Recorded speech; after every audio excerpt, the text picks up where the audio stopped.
Alors, pour faire ce risotto au Saint-Jacques, on va avoir besoin de tous ces ingrédients.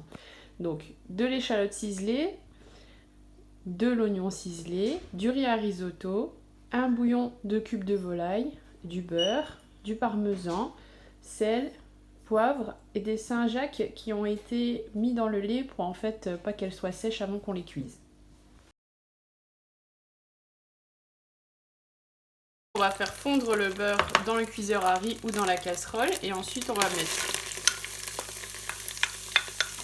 nos échalotes et faire rissoler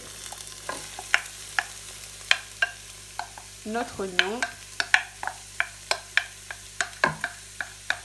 Voilà, on n'en perd pas une miette, ce serait dommage. Bon, ce que j'ai pas dit, c'est que la recette là, elle est pour 4 personnes. Et on fait revenir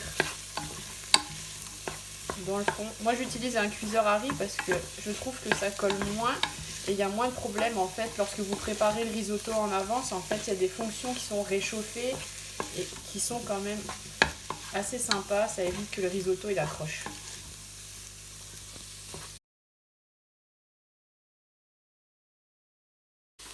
Ensuite, on y ajoute le riz à risotto. Pareil, on n'en perd pas une miette. Et on mélange jusqu'à ce que le riz soit translucide. Donc on essaie de mettre du beurre un peu partout. Après, si vous ne voulez pas mettre du beurre, vous pouvez mettre bien sûr de l'huile d'olive ou de l'huile de coco. Mais bon, le beurre, c'est la vie.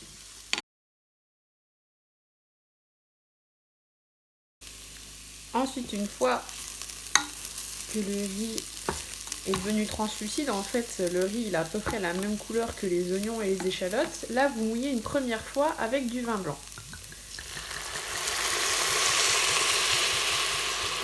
Ça, c'est le bruit qu'on aime, c'est un bruit assez sympa. On touille et on laisse le riz aspirer le liquide. Alors, pour le vin, vous choisissez le vin que vous voulez. Moi, j'aime le vin pour le risotto en tout cas, ni trop sec ni trop doux. Mais j'ai déjà essayé par exemple avec du muscat. Ça donnera un petit goût sucré au bouillon, c'est assez sympa aussi.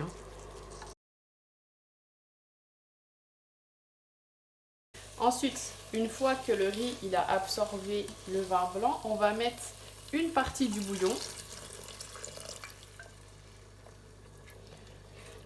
On touille et on réattend que le riz absorbe. On essaie d'être patient et de faire au fur et à mesure.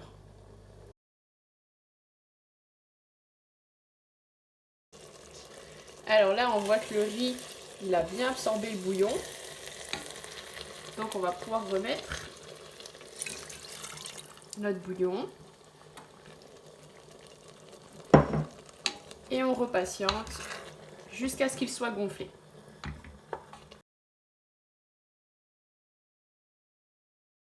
Alors là, on voit que le riz, il a totalement absorbé le bouillon. Donc il y a deux écoles. Soit vous avez des invités et du coup, il faudra patienter. Vous arrêtez, vous sortez la casserole du feu, vous le laissez comme ça et quand vous le réchaufferez, que vous remettrez le beurre et le parmesan, vous le ferez ensuite.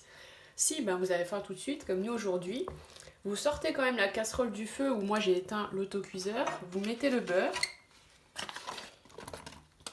Je pense qu'il faudra même en mettre plus. On répartit le beurre dedans. On met le parmesan.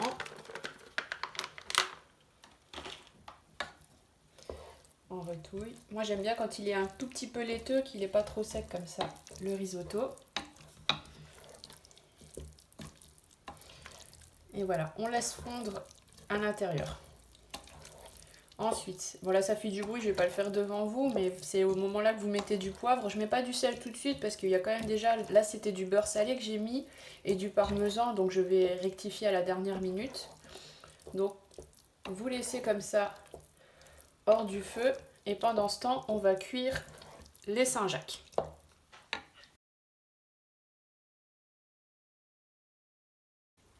Ensuite, là, on va faire revenir les Saint-Jacques. Donc là, j'ai mis de l'huile de coco. Je trouve que ça revient bien dedans. Je vais tester avec une Saint-Jacques si l'huile est assez chaude. Non, elle n'est pas assez chaude. On va attendre un petit peu. Si là, ça va commencer à buller.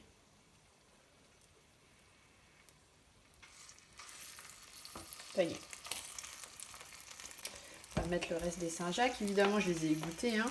Et avec le lait que j'ai gardé, en fait, vous pouvez faire une béchamel avec un petit goût iodé comme ça. Ou soit, si vous n'avez pas eu assez de bouillon pour faire le risotto, eh ben, vous mettez un petit peu du lait où il y a les Saint-Jacques qui sont restés pendant le temps de la recette. Évidemment, si vous les avez achetés congelés, vous pouvez également les décongeler dans le lait.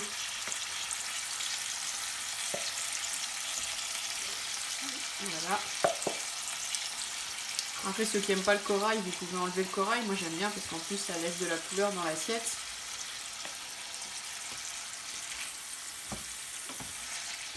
Voilà.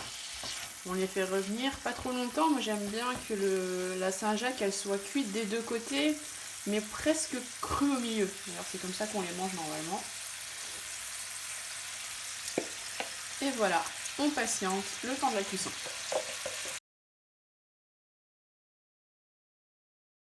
Une fois que les Saint-Jacques sont prêtes, donc là, on va faire notre petite présentation. Là, j'ai qu'une main, alors je vais le faire à la louche. Hop.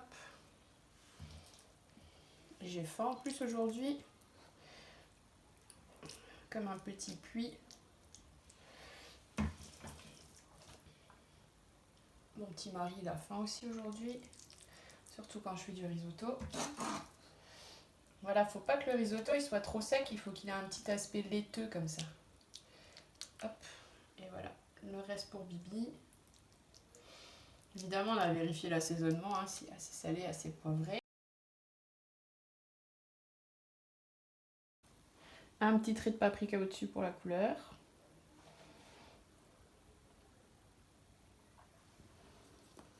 Et voilà.